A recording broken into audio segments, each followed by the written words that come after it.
हमारी संस्कृति, हमारे संस्कार सदा रहें हमारे साथ। सब्सक्राइब करें तिलक। आपके भक्त जो आपको साकार समझते हैं, वो आपके अवतारों की प्रतिमाएं बनाकर आपकी पूजा करते हैं, और जो भक्त आपको निराकार मानते हैं, वो आपको निराकार रूप में पूजते हैं। इनमें से कौन सही है? वो जो आपकी प्रतिमाओं और मूर्तियों की पूजा करते हैं, या वो भक्त जो आपके निराकार रूप को पूजते हैं? हे अर्जुन, गलत कोई भी नहीं है। मेरे भक्त को मेरा रूप चराचर किसी वस्तु में भी दिखाई देता है, तो वो मन में मेरा ही ध्यान करके उसे पूजता है। मेरे रूप या अवतारों की मूर्तियां बनाकर भी पूजा की जाती है। जिन्हें इन मूर्तियों में मेरा विशाल रूप दिखाई नहीं देता, वो मेरे अनादि और अनंत निराकार रूप की पूजा करते हैं। दोनों तरह के भक्त भक्ति के रास्ते पर चलते चलते मेरे परम धाम की ओर बढ़ते हैं। कृष्ण के विराट स्वरूप के दर्शन करने के बाद अर्जुन तो अब अपना गांडीव उठाने और युद्ध करने के लिए तैयार हो गया होगा। अभी कहां महाराज, भगवान के दुर्लभ दर्शन के परम आनंद से इस समय तो अर्जुन का रोम रोम कांप रहा है। जय श्री कृष्ण, जय श्री कृष्ण, जय श्री कृष्ण। उसकी आंखों में अपार आनंद से आंसू छलक आए हैं। भगवान तो अपने दर्शन का अमृत उड़ेल रहे हैं और अर्जुन का प्याला भर भर कर छलक रहा है। तो अर्जुन भक्ति की पराकाष्ठा का आनंद ले रहा है। हाँ महाराज, यूं लगता है जैसे अर्जुन का अहम, उसका अहंकार उसके आंसुओं में बह गया है और उसने बड़ी ही श्रद्धा और नम्रता से अपने आप को भगवान श्री कृष्ण के चरणों में समर्पित कर दिया है। जय श्री कृष्ण, जय श्री कृष्ण। इसका अर्थ है कि अब अर्जुन गांडीव अवश्य उठाएगा। सो तो है, परंतु इस समय तो उसकी ऐसी अवस्था नहीं है। ऐसा लगता है जैसे वो भावना के नशे में अचेत हो गया हो। हे परमेश्वर, हे योगेश्वर, हे त्रिलोकीनाथ, आपने ठीक ही कहा है कि आपके विराट रूप के तेज को मेरी आंखें सहन नहीं कर पाएंगी। आपका ये विशाल और विकराल रूप देखकर मेरा मन घबराहट के मारे व्याकुल हो रहा है। आपने विराट रूप के दर्शन के लिए मुझे दिव्य दृष्टि तो प्रदान कर दी,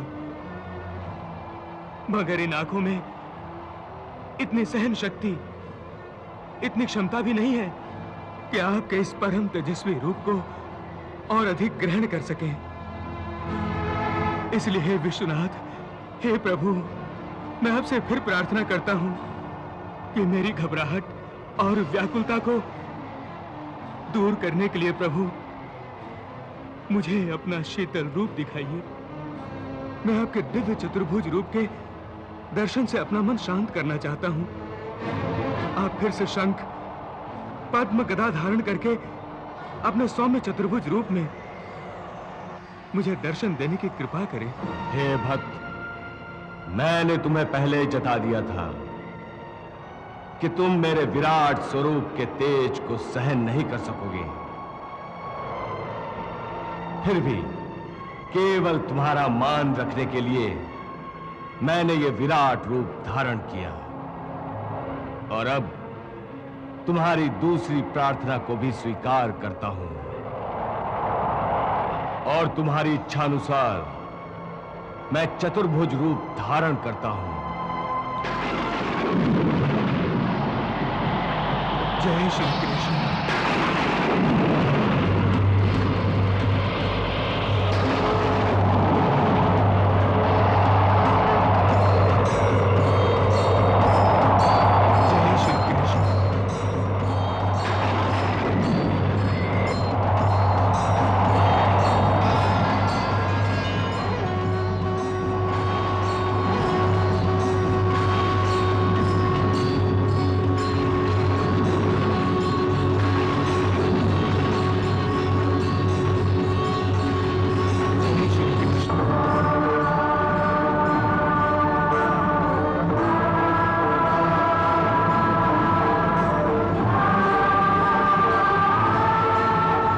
श्री कृष्ण, हे जनार्दन, आपका विराट रूप देखकर मेरा मन भयग्रस्त हो गया था, परंतु आपके इस चतुर्भुज रूप के दर्शनों से मेरा चित्त शांत और मन स्थिर हो गया है।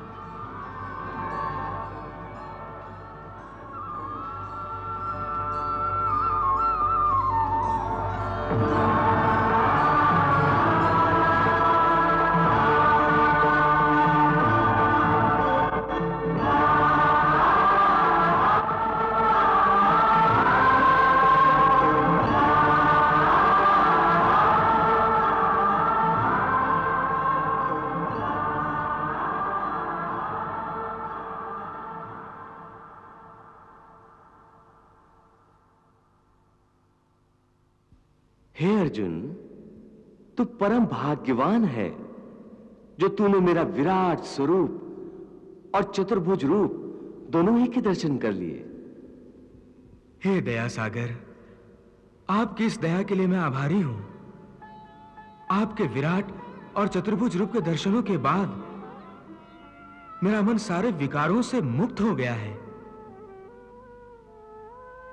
मेरे सारे भ्रम टूटकर बिखर गए हैं। अब मैं तन मन से अपने आप को आपके श्री चरणों में समर्पित करता हूं। हे स्वामी, अपने भक्त के इस तुच्छ समर्पण को स्वीकार कीजिए और आज्ञा दीजिए। मैं आपकी हर आज्ञा का पालन करूंगा। हे भक्त, मैं तुम्हारे समर्पण को स्वीकार करता हूं। तुम हमेशा ही मेरी दया दृष्टि में रहे हो, इसलिए मैंने गोपनीय से गोपनीय ज्ञान भी तुम्हें प्रदान किया है। इससे पहले कि मैं तुम्हें धर्म, युद्ध और आक्रमण करने की आज्ञा दूं, मैं चाहता हूं कि जो दिव्य ज्ञान मैंने तुम्हें प्रदान किया है, उसके बारे में कोई शंका या आशंका या कोई प्रश्न यदि तुम्हारे मन में हो तो मुझसे अभी पूछ लो, क्योंकि इसके पश्चात ऐसी ज्ञान, योग और भक्ति की बातें करने का फिर अवसर नहीं मिलेगा। इसलिए कुछ पूछना है तो अभी पूछ लो। हे माधव, अब इस मन में न किसी शंका के लिए कोई जगह रह गई है, न ही किसी आशंका के लिए। अब तो पूर्ण श्रद्धा और पूर्ण भक्ति से मेरा मन एक लहराते सागर की भांति आनंद से उमड़ रहा है। परंतु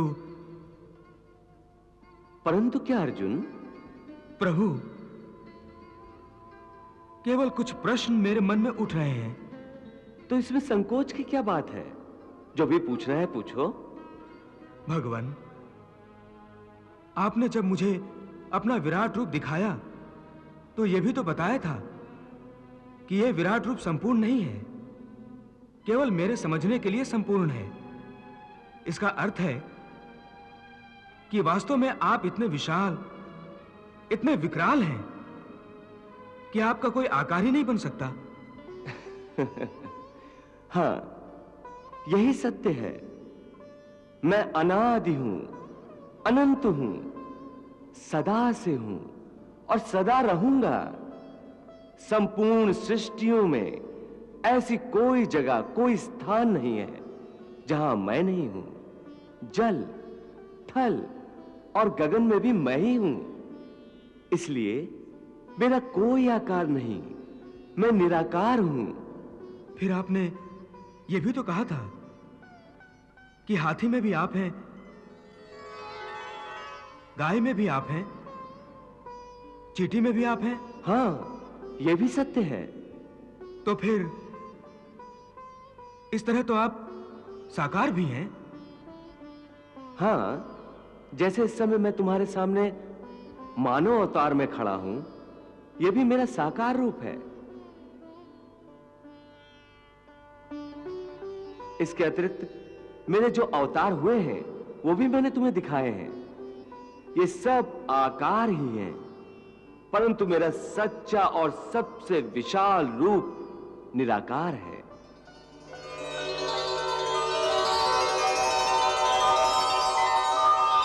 निराकार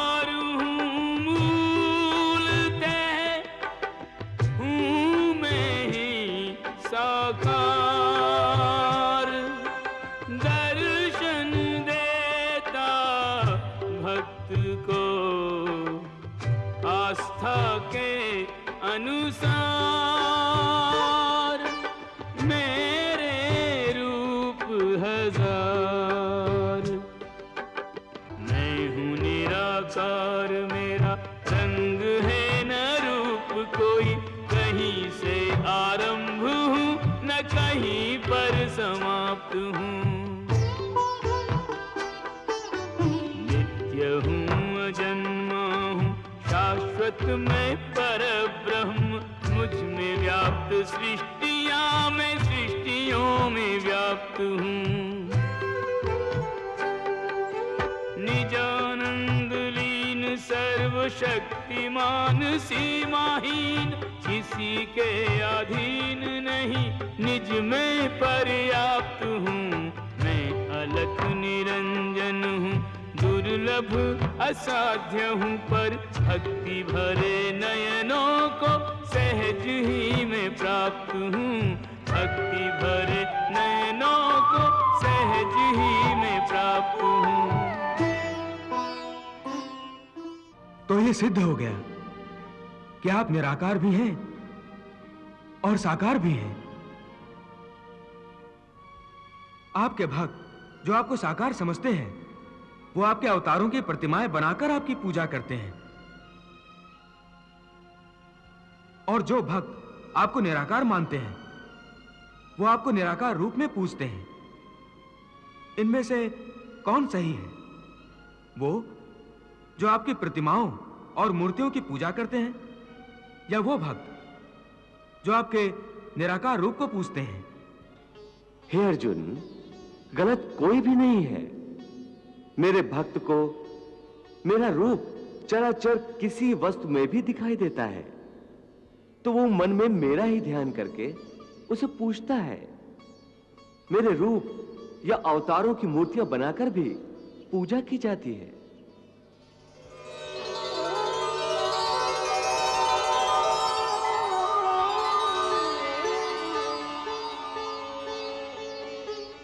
जिन्हें इन मूर्तियों में मेरा विशाल रूप दिखाई नहीं देता, वो मेरे अनादि और अनंत निराकार रूप की पूजा करते हैं।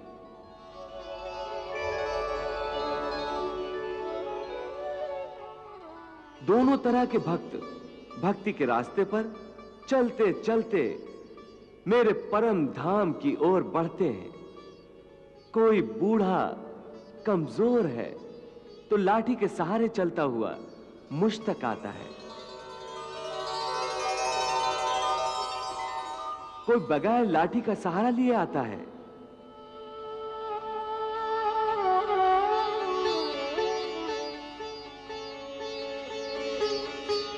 हे अर्जुन, मेरे भक्त बड़े अनोखे और निराले हैं। निराकार ब्रह्म से न होते संतुष्ट कई, चाहते हैं देखना समीप अपने इष्ट को। मूर्तियों में मूर्तिमान हो के रहूं विद्यमान, देता हूँ समाधान भक्त चित्त अतिष्ठ को। लाठी जो टेक टेक चलते पग एक एक, वे भी पहुंच जाते हैं अपने निर्दिष्ट को। निराकार ध्याएं या ध्याएं साकार रूप, दोनों प्राप्त करते हैं परम पद विशिष्ट को। दोनों प्राप्त करते हैं अपने अपने